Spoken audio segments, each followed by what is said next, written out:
Vous cherchez à rendre vos formulaires PDF plus interactifs et plus faciles à remplir? Aujourd'hui, on va voir ensemble comment créer un menu déroulant sur un PDF grâce à PDF Éléments. C'est une solution simple, rapide et efficace pour structurer votre questionnaire et simplifier la collecte de données et les rendre un peu plus interactifs par la même occasion. Pourquoi utiliser un menu déroulant?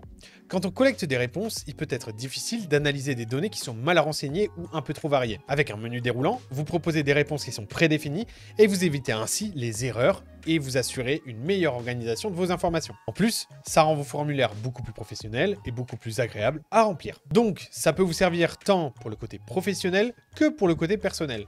Vous pouvez l'utiliser pour faire vos formulaires, des études de marché, des études de cas, ou bien même créer des fichiers pour vos clients si nécessaire, ou des fichiers pour la maison, pour ce que vous voulez. Tout d'abord, c'est très simple, si vous n'avez pas encore l'application, téléchargez-la directement sur le site de Wondershare ou en tapant PDF Éléments sur Google. Sinon, on vous a mis le lien directement dans la description. Vous allez donc télécharger PDF Éléments et après l'avoir téléchargé, vous allez ouvrir votre document PDF. Ensuite, vous allez dans l'onglet Formulaire et vous sélectionnez l'outil Liste déroulante. Vous allez ensuite cliquer à l'endroit où vous souhaitez ajouter votre menu déroulant et une fenêtre va alors s'ouvrir automatiquement pour configurer votre champ de menu déroulant. Dans l'onglet Général, vous pouvez commencer par donner un nom à votre menu déroulant, ça permet de mieux l'identifier. Et vous pourrez mieux organiser les réponses une fois qu'elles seront collectées. Vous allez ensuite ajouter ce qu'on appelle un tooltip pour guider l'utilisateur sur la façon d'utiliser la liste déroulante. En fait, il s'agit d'astuces simples qui permettront de guider les utilisateurs.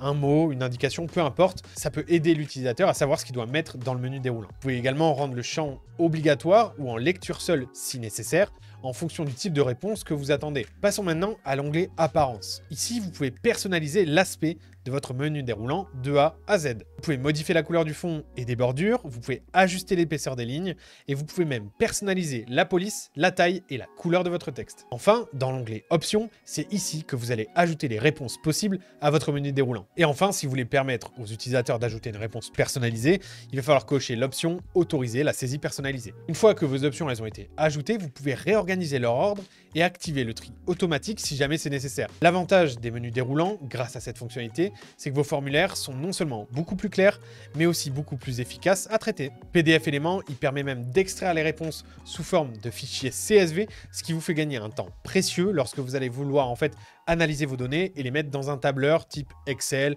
ou Google Sheet. Une fois que vous avez terminé la configuration de votre menu, il vous suffit tout simplement d'enregistrer votre document PDF et de l'envoyer aux personnes que vous souhaitez. Vous pouvez d'ailleurs faire tout ça directement depuis PDF Éléments. Et voilà, désormais grâce à ce tutoriel, vous savez maintenant comment créer un menu déroulant sur PDF avec PDF Éléments. C'est une solution pratique pour rendre vos documents plus professionnels et plus interactifs.